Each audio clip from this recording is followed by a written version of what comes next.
Hey free roamers! Welcome back to the channel. I'm Billy. And I'm Shawn. We're free to roam. Hey, in this week's video, he leaves for a poker tournament while I'm left dealing with disaster in the RV. So while I'm winning hands, she's losing her mind. Check out the video.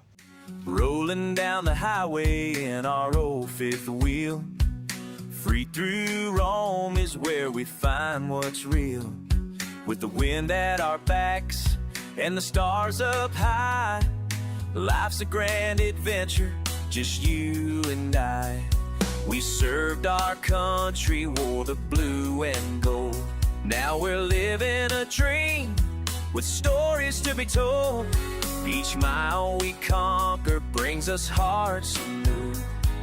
Patriotic spirit shining right on through. Free to roam, ooh, oh, can't you see the beauty of this land? It's where we're meant to be. From coast to coast, let the good times roll. In our Alliance paradigm, we're free in our soul.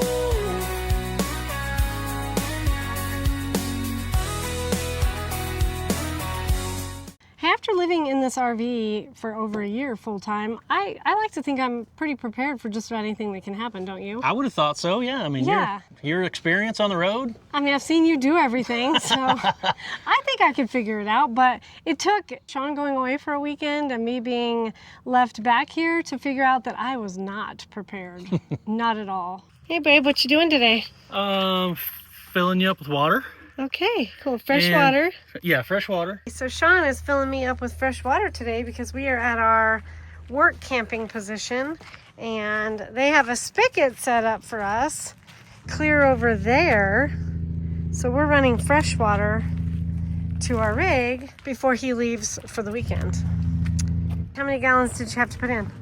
We were down below a third, so I'm gonna put probably 50 or 60 gallons in. I'm just gonna hit it till the overflow starts spilling over. Thanks, babe. Yeah.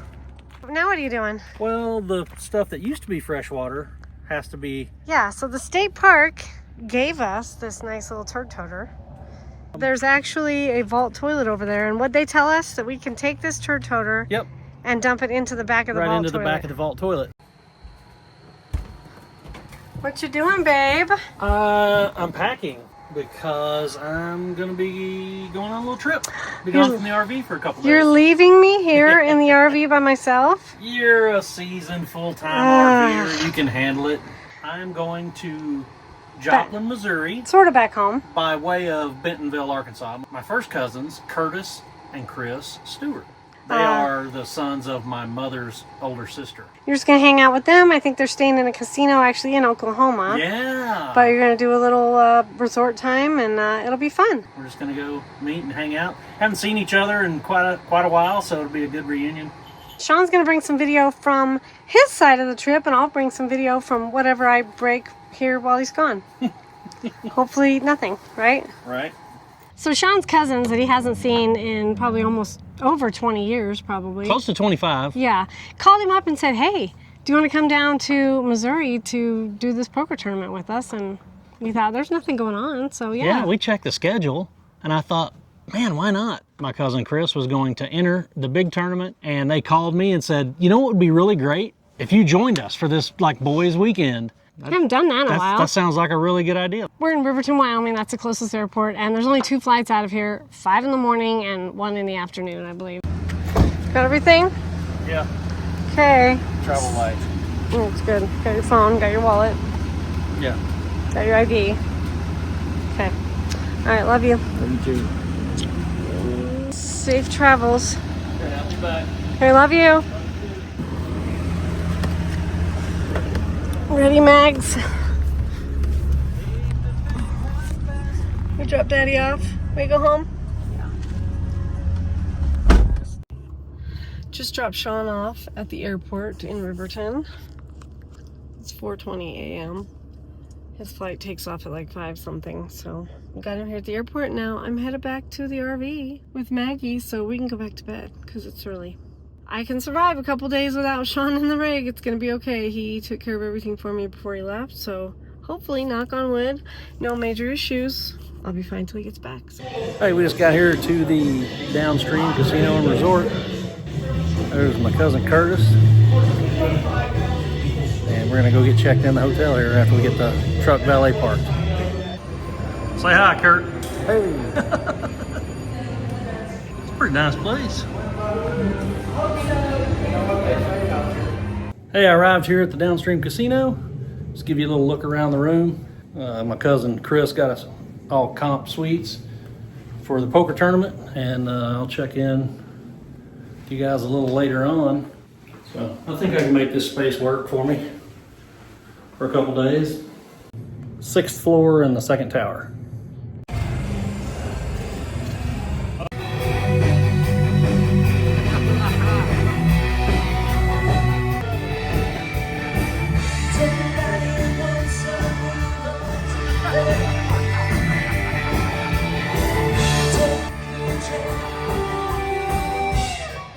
Everything was going fine. I think my first major issue was, if you know anything about me, you know I don't like bugs of any kind. I'm scared to death of flying, buzzing bugs. Beef, beef, beef, beef. Other big, ugly bugs scare me also.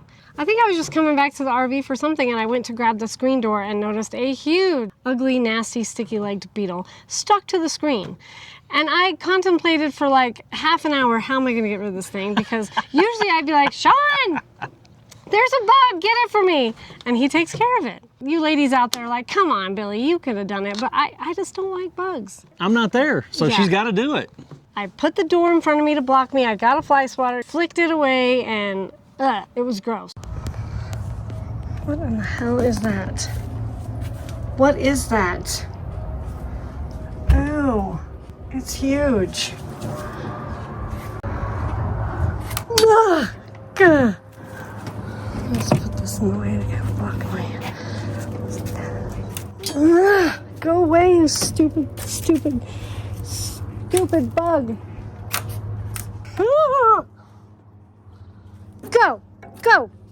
Go, sticky legs. Oh, that was my first issue, was having to deal with the bug, and I thought, okay, if this is it, this is all I have to deal with while Shawn's gone, then I'm good. Up and at 'em again this morning. Saturday morning, getting ready for the poker tournament tonight. So Curtis and I are here at the Indigo Sky Casino, and we have entered the Saturday, 4th Saturday of the month poker tournament, and we're about to go take this place down. So stay tuned. Respect is all you have left in the morning. Got a good book, got some wine, got my pups. A nice quiet evening.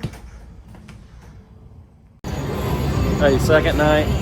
We're about to go have some dinner. Looks like seafood buffet, so we'll see how that works out. Kurt just had a pretty good run on the blackjack table here. Chris is advancing through the poker tournament. 11 people in this tournament are going to progress today into tomorrow's finale. Right now he's on track to do that, so we'll see how it goes. Well, Shawn's away for the weekend, and he's probably enjoying himself at the casino with his cousins. They were going to do some poker. They were going to do some fun stuff, hanging out. They hadn't seen each other for a while. So what am I doing? I'm home enjoying some quiet time by myself, so I'm going to have a glass of wine. What am I having for dinner? Shawn's probably eating something fabulous at the casino, but I'm going to have some microwave popcorn, and I'm going to sit down and watch some TV that Shawn doesn't like to watch. Maybe some Virgin River, maybe some other movies or shows that he's not interested in watching. A little quiet evening, me and the pups enjoying ourselves while he's away. Miss him though. And honestly, I had no worries because Billie's, in my mind, familiar with all of our systems. She understands how they work. She doesn't necessarily put hands on them every time we set up like I do, but I figured worst case, I could tell her where something was or remind her how to do it, and she would totally nail it. Everything was fine. Shawn's at the casino having a good time. I'm doing fine in the RV, relaxing, doing my thing, went to lunch with my parents, checked on Brody. I had a couple good days. And then it got hot and Maggie wasn't feeling good. So I thought, I'll run the air conditioner. So Shawn went to visit a couple of his cousins in Missouri for the weekend, and he left me here, and I thought I was doing pretty good. Last night I went to bed. We still had like 53% on the battery because I used the air conditioning a little bit yesterday because it was really hot, and Maggie didn't feel good, so we sat in here with the air conditioning for a little bit just trying to cool her off. So we went to bed last night. I thought it was fine because I had 50%, but I don't have any now. Batteries are dead. We boondock. If you guys aren't familiar with our setup here at this camp hosting positions, there's no plugins. I think our solar's pretty capable. It's very capable. We don't push it to the limit though, because we're in Wyoming. It doesn't really get bad enough to need all the ACs or any of the ACs. We just open the windows. We stay outside in the shade during hot periods of time. So we haven't really pushed it to the limit yet. And because I'm normally he won't let me. The power police. I will say, hey, we can run the ACs to cool us down at night, but only for a short time. I want to have a certain amount of battery left in the bank, and I'm very particular about monitoring it so that I don't run into a situation where we go completely empty. And I know where to monitor. I know where the servo screen is in the bedroom. I know how to see what the percentage is, and I thought, it's full sun outside. We're gaining as much as we're using. Maggie wasn't feeling good, so I thought, let's go inside and just sit in the air conditioning for a little bit to cool you off. As we went to bed that night, and I thought we were good. I called Shawn. I said, hey, do you think we're good? I got 53%. What'd you say? I said 53%. If you have the air conditioner shut off, you should be able to get through the night no problem till the sun comes back out in the morning. So, what am I trying to do today? Figure out how to get the generator out. Because,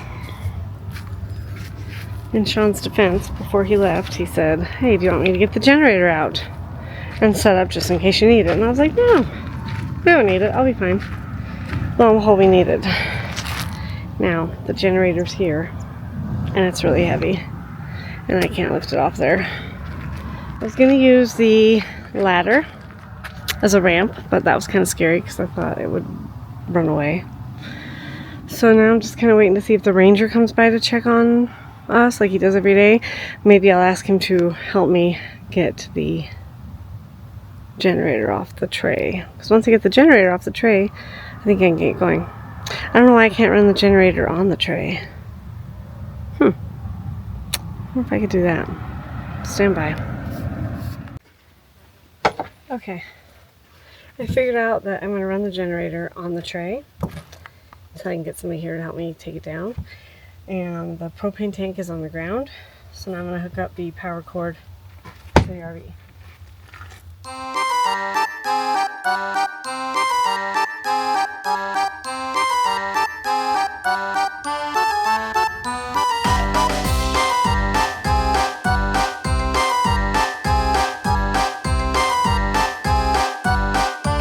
First, got the choke on.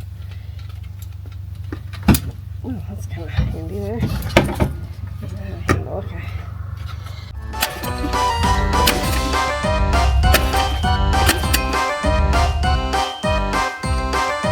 Oh yeah, I didn't throw in the propane. Crap. What's wrong with that?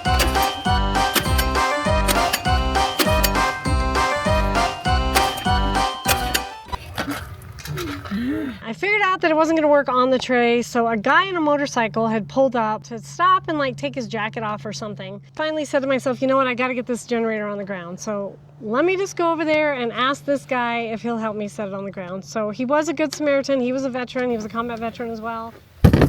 My husband had to go to an early appointment this morning, and I need to get this onto the ground, and I can't do it by myself, so I'm sorry. Thank you so much you came along. Let's get the wheels up on the edge first. Okay. Ready? Yeah. Oh, thank you so much. Appreciate it. Thank you. Yeah, you too. Travel safe. I'm very thankful that he helped me put the generator on the ground. Yeah. Thanks to Good Samaritans. And yes, I did lie to him. If you caught that in the video, I told him that my husband had an early morning appointment in town and was not there, because that's a safety tip. I'm not going to tell a strange guy that came by, hey, I'm alone for the whole weekend. It's Yeah, just smart. that's not something you do. I would have thought you would have asked him to help you start the generator though once you put it on the ground. You know, I felt like I inconvenienced him enough to have him come over and help me put the generator down. He seemed like he was in a hurry to go, so I didn't want to ask him, hey, can you start it too? I get that. Yeah. I just thought it would have been another set of eyes. I know. And he That was would the have been first like, thing he try the asked me switch. when I said I asked a Good Samaritan. He's like, you didn't ask him to start it? And I was like, no, I guess not. Oops. Shawn gave me great instructions on how to start the generator, and I thought I did all of the things he said. It was in a text message, so I was scrolling back through my text messages. I tried and tried and tried. Okay, here we go. We're gonna try it again. Choke is on. Generator's on. Propane's on. Let's see what we can do. I struggled. Woke up, realized I had no battery, and I thought, dang it. Shawn probably knew this was coming. He tried to get me to let him get the generator out and set up, but I was like, no, we don't need it. So I tried and tried. He told me how to run the generator, how to operate it, everything. I thought I had it good, but come to find out, I'll show a picture up here. The on-off switch on the generator itself is a little confusing to me, so I didn't have the generator on. I pulled on that pull string probably for over an hour. Before I realized that I didn't have the power switch on the generator. I had the propane on, I had the choke on, I had everything else right, except for the power switch on the generator was off. As you can see, once I figured that out, I started right up. I did it. Okay, just charge up the battery. I ran the batteries completely down at night while I was sleeping, and it was so low that the solar controller couldn't kick in and start charging the next morning when the sun came up. Because the inverter had powered down, completely down. So I had to have the generator on to get it going, but once I had the generator on for a couple hours and the sun started charging it again, it was great. Shawn would be proud of me. I hear things coming on in the camper. Yay! So once I finally got the generator up and going, it charged the batteries, everything inside the rig came back on. Shawn was actually on his way home. He was coming in that afternoon. So. Yeah, so all this is happening as I'm clearing security, boarding, getting on the plane, messaging me from the plane. Messaging Billie, trying to think of what obvious instructions did I forget, or how can I make it easier for her to do all these things. Because he couldn't get videos or pictures on the plane. He was using United Airlines messaging, so all we could do was text All we message. could do was text. So even though I'd send him pictures or videos, he'd be like, I can't get those, I can just get words. It ended up working out, it was my mistake. He had told me great instructions on how to get the generator going. I just didn't have the on switch in the right position. Got the batteries charged up, you came in that day, and I learned a valuable lesson. I wanted to be helpful, knowing that I wasn't there and Billie was gonna have to figure this out, but at the same time, I had limited communication, so I felt super guilty. I was like, I should have put the generator out and had it all set up anyway, just in case. Like 1,000 things are running through my mind. Him not being right there to tell me exactly what to do or just do it for me made me think outside the box. So I had to come up with ways to solve the problem on my own because he wasn't there to do it for me. It took some time, but I was able to figure it out. It's still tough though, trying to have her talk about, oh, I'll see if I can get it started on the tray, or I'm gonna climb up in the tray to see if I can pull the cord, or oh, here's a Good Samaritan, he might help me get it down. Oh no, I'm gonna use the ladder. Yeah, I'm gonna try and scoot it down the ladder. I'm like, oh my gosh. I literally had the ladder up against the tray and the generator off to the edge, and I was getting ready to like pull it over and slide it down the ladder, and all I could picture was it landing on Thank me. you, Lord, for not letting on her the do ground. that. And then I was like, then what do I do if I'm under the generator on the ground? Wait for somebody to come save me? That was not a good idea, Anyway, and obviously I didn't try it. So yeah, I had to think outside the box, and even though Shawn was worried, you know, I was able to tell him I figured it out. Made it back to Wyoming, safe and sound, one piece. So let's see if we can catch Billie driving up here to pick me up. Oh, look at there. Must be her.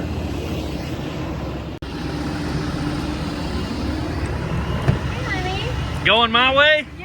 The valuable lesson that I did learn here, though, is that Even though I think I'm prepared for whatever's going to happen in the rig, I wasn't. My lack of experience in having to be in that situation, I think, is probably the lesson I learned. Yeah, and what I would say is that you can't substitute my experience for her experience and call it our experience, because we have different roles, and we talk about this a lot. Nothing happens in our rig or on our channel, whatever, without both of us.